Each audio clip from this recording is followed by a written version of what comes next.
Salut à tous les amis, j'espère que vous allez bien. Bienvenue dans cette nouvelle vidéo. Le Barça a commencé son année 2025 les amis avec une victoire contre Barbastro, victoire 4 buts à 0. Je ne sais pas pour vous, mais le Barça qui gagne 4 buts à 0, que ce soit contre Barbastro ou Salamanca, je ne sais quelle équipe de 3e ou de 4e division, moi je prends parce que ça faisait un moment, après les 2 derniers mois qu'on a vécu, dernière défaite en date contre l'Atlético à domicile, qui a propulsé le Barça à la 3e place du classement de la Liga, s'il vous plaît. Et surtout, le Real qui vient de gagner leur match en retard. Donc, le Barça est à 5 points derrière le Real. Donc, 4 buts à 0 contre Barbastro à l'extérieur. Moi, je prends. Je ne sais pas si vous vous en rappelez, mais Barbastro, à pareille époque, la saison dernière, l'année dernière plutôt, je me souviens qu'on avait joué contre eux. Il y avait Barbastro, il y avait Salamanca juste après. Je crois que oui, c'était Barbastro. Le Barça a mené 2-0 à un moment donné.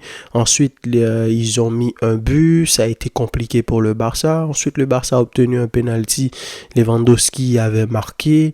Et ensuite, eux autres aussi, ils ont obtenu un penalty. Eux aussi, ils ont marqué. Donc, c'était 3-2. Donc, le match était assez compliqué.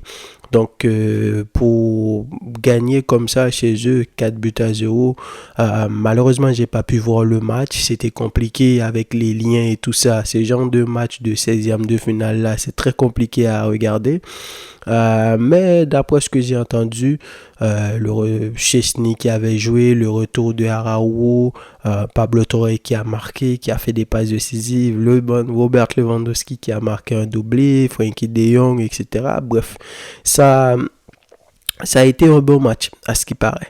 Mais ce n'est pas le sujet de la vidéo d'aujourd'hui. Aujourd'hui, j'avais envie, en attendant qu'on reprenne vraiment la deuxième partie de saison, parce que mercredi prochain, on va jouer la Super Coupe contre l'Athletic Bilbao, le semi-final. Et ensuite, dépendamment comment ça va se passer, on va reprendre la Liga le 18 juin prochain.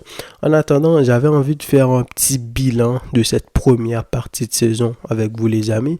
Essayez d'analyser tout ça à tête reposée, essayez de voir est-ce que pour vous cette première partie de saison elle est quand même réussie et essayez un petit peu d'analyser, de se dire à quoi peut-on s'attendre pour la deuxième partie de saison, même s'il y a un contexte compliqué en ce moment, l'histoire de Dani Olmo, de Pau Victor, etc. Le Barça de dernière minute, on dirait que ça va pas fonctionner cette année-là. On parle d'aller en cours de justice, etc. Bref, mais nous, on va se concentrer sur ce qui se passe sur le terrain et essayer d'analyser tout ça. Alors, je dois avouer que le Barça que j'ai vu là, entre août, septembre et octobre, c'est vraiment un Barça qui m'a surpris. Je ne suis pas le seul d'ailleurs. Beaucoup de gens ont été surpris parce que, comme on vous l'a dit, comme je l'ai dit aussi dans une vidéo que j'avais fait, c'est un Barça en transition. Xavi qui est parti, le contexte dans lequel il est parti. Je m'attendais à ce que le Barça prenne le rythme petit à petit. Mais vraiment, Hansi Flick, quand il est arrivé, il a tout de suite métamorphosé l'équipe. En à peine quelques mois, le gars est arrivé en Liga, il a commencé à taper tout le monde. Battre Bilbao à l'extérieur, battre Valence à l'extérieur, battre Girona, plus de 4-5 buts, battre Villarreal qui, si vous le rappelez, eux aussi, dans cette période-là, est-ce que c'était en fin janvier ou début février, ils ont tapé le Barça, ils ont marqué plus de 5 buts contre le Barça. On avait joué des matchs compliqués contre Grenade, etc. Ben lui, il est arrivé, il a marché sur tout le monde. Je ne m'attendais pas à voir un Barça à ce niveau-là. Araujo qui était blessé, Christensen qui était blessé, il a pu récupérer Baldé. Inigo Martinez a pris une place dans cette équipe-là qu'il a vraiment assurer le gars, Koubarsi exceptionnel. Je me posais la question à savoir comment le Barça allait faire parce que moi je voulais vraiment avoir un véritable numéro 6. Je pensais à un Zubimendi ou je ne sais quel autre joueur, Palinha qui est parti au Bayern. Moi, je pensais avoir ces joueurs-là. Mais Flick est arrivé, il a concocté un double pivot au début avec Bernal et ensuite avec la blessure de Bernal, il a mis Casado et il a su trouver comment mettre Pedri à côté de Casado et tout ça nous a fait oublier un petit peu que le Barça n'avait pas de véritable numéro 6. Lamine Yamal qui a pris encore plus de confiance, qui avait gagné l'Euro avec l'Espagne, Lewandowski qui a commencé à marquer. Rappelez-vous que Flick connaît Lewandowski, donc je me suis dit comment ça se fait. C'est pour cela que Lewandowski commence à marquer autant de buts et surtout Rafinha qui est en une forme, il a une forme exceptionnelle en ce moment. Je l'avais un peu vu depuis la fin de la saison dernière. Rappelez-vous contre le Paris Saint-Germain, si c'était pour Rafinha, le Barça allait se qualifier. Il a vraiment commencé à prendre de la place dans cette équipe-là. Xavi lui a trouvé un poste sur le côté gauche et il s'est adapté à merveille. Mais le Rafinha version Flick, ce Rafinha qui est digne de pouvoir gagner le Ballon d'Or en ce moment, si ça avait été Mbappé ou Vinicius, etc., qui faisait cette première partie de saison-là de Rafinha, il serait maintenant véritable potentiel gars qui peut gagner le Ballon d'Or. Mais comme vous le savez, Rafinha n'en est pas encore là. Donc, c'est vraiment un Barça qui m'a énormément surpris en termes de production de jeu. Oui, il y a encore quelques lacunes, mais c'est un Barça, si les gars se concentrent vraiment, tu sens que quand ils jouent contre toi, ils peuvent t'en mettre 5, 6, 7, 8 buts tranquillement, sans même forcer. Des grosses victoires contre le Real, 4-0, victoire contre le Bayern, 4-1. La dernière victoire en date là contre Dortmund en Ligue des Champions, 3-2 dans un terrain compliqué, un match super compliqué. Et le Barça a réussi quand même à gagner ce match-là. Donc on a une première partie de saison où en Ligue des Champions, le Barça est très bien classé. Oui, le premier match, le Barça l'a perdu contre Monaco avec un carton rouge, il faut le rappeler. Mais ensuite, le Barça a enchaîné des victoires. Et présentement, en attendant que la Ligue des Champions reprenne, le Barça est deuxième derrière Liverpool à 15 points. Malheureusement, à partir du mois de novembre, vous savez tout ce qui s'est passé. Plus de 6 matchs, je crois, en Liga, 4 défaites. 6 à 7 matchs, je crois, 4 défaites, 2 matchs nuls et une seule victoire contre Mallorca. Ce qui fait en sorte que le Barça a un peu bousillé tout ce qu'ils ont fait pendant cette première partie de saison. Oui, tu as le droit à l'erreur, tu peux perdre un match, faire quelques matchs nuls, mais perdre comme ça des matchs contre Las Palmas, des matchs contre Leganés, des matchs contre l'Atlético, 3 matchs à domicile et des moments où tu menais contre le Celta Vigo, tu n'as pas pu gagner le match, tu as fait des matchs nuls, etc. Donc, globalement, si je pense à la Liga, présentement, j'avoue que je m'attendais pas à ce que le Barça soit à ce niveau-là. Je veux dire, être troisième en Liga. Après 5-10 journées, je pensais vraiment que le Barça allait garder cette lancée-là. Et surtout, après la victoire à l'extérieur contre le Real. Mais comme vous le savez, ce Barça-là aussi est capable du meilleur comme du pire. Comme j'arrête pas de le dire, si vous analysez un petit peu les matchs que le Barça a perdus, vous voyez tous que c'est des matchs que le Barça aurait pu battre très facilement. À part le match contre la Real Sociedad. Real Sociedad, vraiment, ils t'ont pris à la gorge. Oui, il y a un but de Lewandowski qui a été annulé.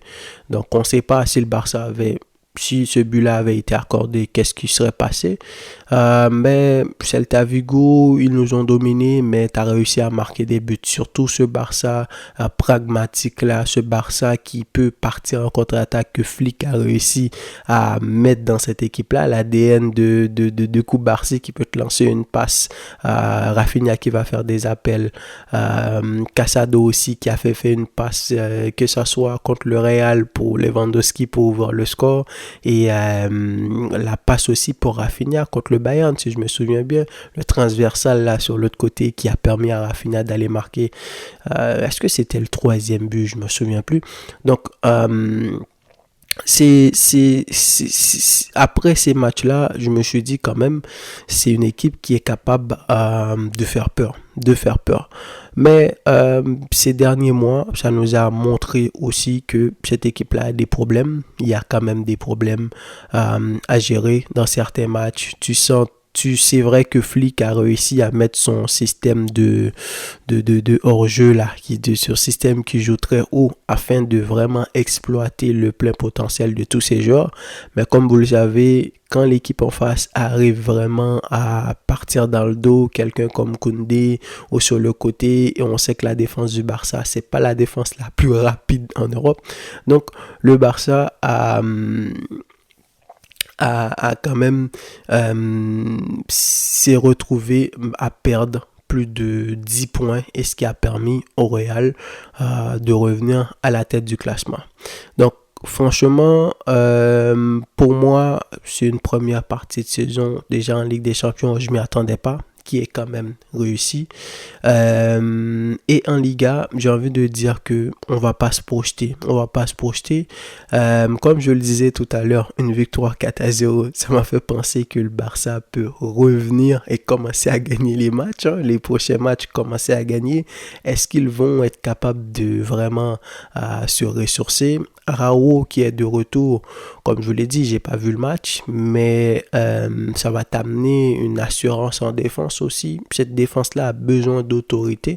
Reste à voir qu'est-ce que Flick va faire. Est-ce qu'il va continuer avec la défense de Araújo, Cubarsí comme Xavi l'avait fait la saison dernière, ou il va encore garder Araujo sur le banc, continuer avec des Inigo Martinez, Christensen qui doit revenir.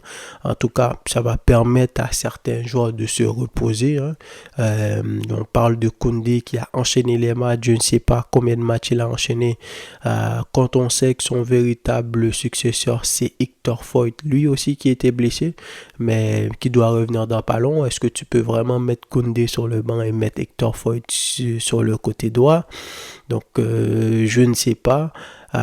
Est-ce que Lewandowski va revenir à son niveau? Parce que, comme j'arrête pas de le dire, Lewandowski, c'est à la fois le gars qui peut faire gagner des titres au Barça et c'est à la fois le gars qui peut faire perdre des titres au Barça. Parce que c'est lui le véritable numéro 9, c'est lui le véritable buteur en attaque.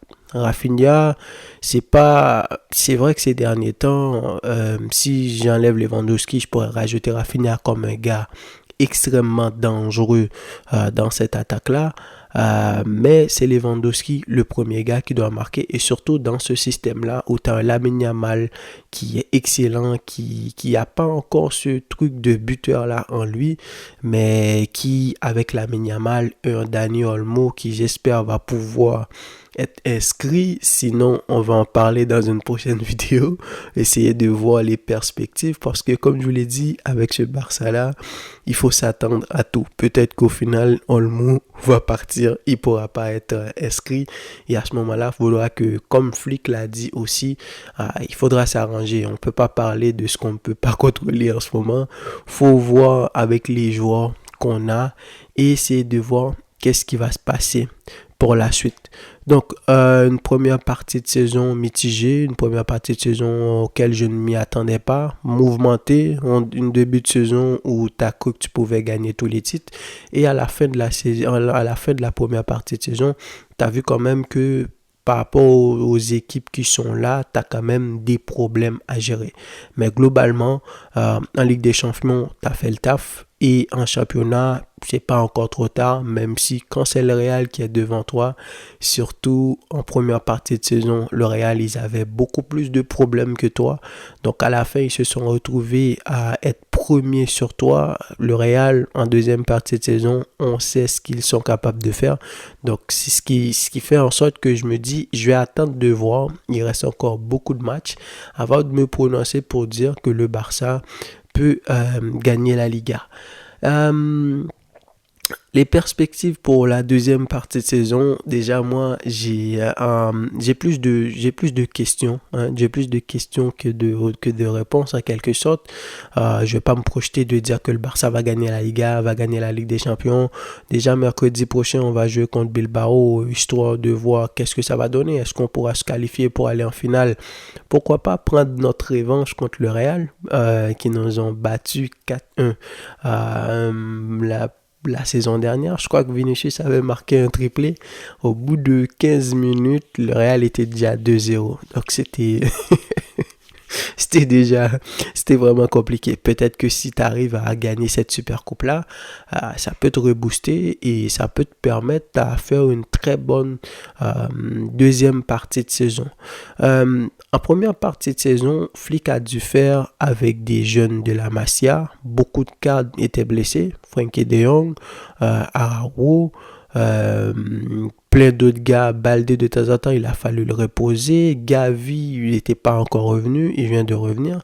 Donc Flick a dû s'ajuster et en quelque sorte il n'avait pas certains problèmes de titulaire. Maintenant que tous les gars sont là, Frenkie est là, Gavi est là, Pedri est excellent, j'ai oublié de le souligner. Surtout, on voit aussi que quand le Barça arrive à garder Pedri pendant au moins 3 mois sans blesser, on voit à quel point que le Barça est différent. Tout est fluide dans ce milieu de terrain-là et ce rôle de double pivot quand tu joues beaucoup plus bas comme ça, à côté de quelqu'un comme Casado, ça marche très bien. Maintenant, en cette deuxième partie de saison, j'ai envie de voir quelle va être l'alimentation que va faire Flick parce qu'il va falloir faire des choix à certains moments. J'ai vu que déjà en fin de première partie de saison, il commençait à sortir Lewandowski quand ça allait pas bien. Lamine Yamal qui doit revenir dans pas longtemps, je sais pas, est-ce qu'ils vont le forcer à jouer contre Bilbao, je sais pas, j'espère pas non plus. J'aimerais que le gars il reste pour récupérer, histoire qu'on l'ait au moment où on va vraiment en avoir besoin. Frenkie qui est revenu, il a fait des déclarations dans la presse, etc. Ça a l'air que c'est pas très ce qui se passe avec les dirigeants, tout ça, ça ne va pas très bien. Et présentement, Flick continue à faire jouer Casado sur lui. Est-ce que Frenkie va prendre sa place dans cette équipe-là? Et si oui, dans quel poste il va jouer? Est-ce que si dans la possibilité t'as pas Olmo, est-ce qu'il va jouer dans ce rôle de numéro 10 là? Parce que je l'ai vu jouer à plusieurs reprises dans ce rôle là. Ou il va avoir un double pivot Casado-Frenkie. Même si Flick l'a essayé, je l'ai vu, ça m'a pas du tout plu parce que je sens que quand Frenkie est là, il bride un petit peu Casado, surtout s'il joue au même poste parce qu'on sait pas vraiment c'est qui le véritable meneur de jeu. Ils ont un peu le même profil. Casado est à des années-lumière de quelqu'un comme Frenkie. On sait ce dont il est capable. Mais Casado, faut quand même pas le nier. Gavi aussi, qui est là, qui est de retour. Quel poste il va jouer? Est-ce qu'il va jouer dans un double pivot? Il va jouer beaucoup plus bas? Il va jouer beaucoup plus haut. Gavi a cette capacité-là. Il peut jouer plus bas, il peut jouer plus haut, il peut jouer sur le côté. Dans le système de 4-4-2 de Xavi, là, Gavi était un petit peu plus sur le côté gauche. Donc, il est capable, il a cette capacité-là. Et Araujo, comme je vous l'ai dit. Donc, il y a beaucoup de questions. Est-ce qu'on va retrouver un Baldé? Il va pas se blesser? Comment ça va se passer pour cette deuxième partie de saison? C'est plus des questions que j'ai que des réponses. Mais quand même, globalement, j'ai envie de dire que pour moi, oui, ces derniers mois, ça a été compliqué pour le Barça, des défaites, etc.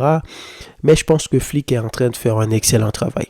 Il faut le laisser travailler, sortir un petit peu de tout ce qui se passe en dehors du terrain, parce que sinon, nous, on n'est pas je sais pas moi, on n'est pas des économistes, on n'est pas des juristes, etc. Essayer de comprendre qu'est-ce qui se passe, les sièges qui ont été vendus, l'argent qui n'est pas arrivé, comment la Porta va revenir au 1.1, et si oui, c'est quoi, qu'est-ce que le Barça peut faire?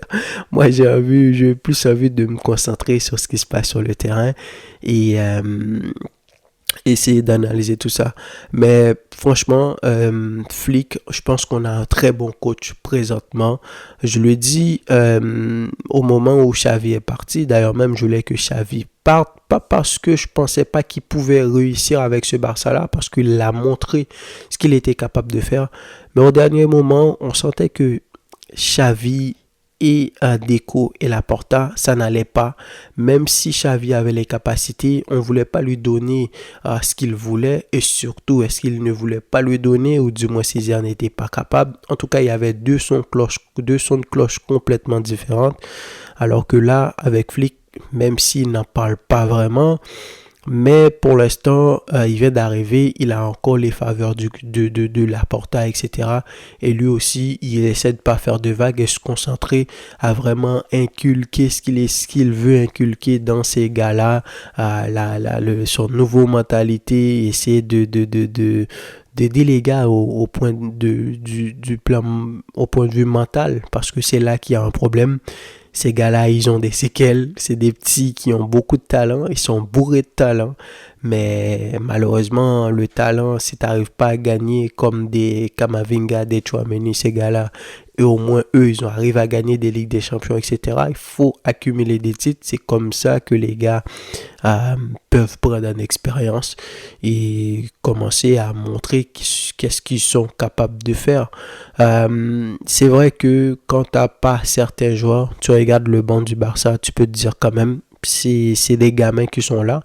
Mais je pense que cette deuxième partie de saison peut être très intéressante. Faites comme moi les amis, si vous voulez pas avoir des problèmes de santé.